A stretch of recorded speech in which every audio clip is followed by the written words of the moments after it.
My reason to start a company was that I had worked at other companies, and I just didn't feel like the way those companies were run was really oriented towards, trying to have that impact. There was a story around it that was often used for recruiting, but it became clear to me over the years that story was not sincere. And I was at OpenAI. I and a lot of my colleagues, including the people who eventually founded Anthropic, the pandas. We were involved in scaling up these models.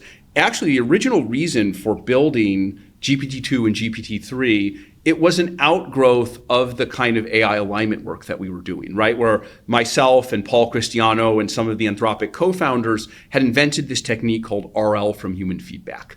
And that was designed to help steer models in a direction to follow human intent. But what we found is even with the more primitive technique, RL from human feedback, it wasn't working with the small language models with, GPT-1 that we applied it to and that had been built by other people at OpenAI. And so the scaling up of GPT-2 and GPT-3 was done in order to kind of study these techniques, in order to apply RL from human feedback at scale.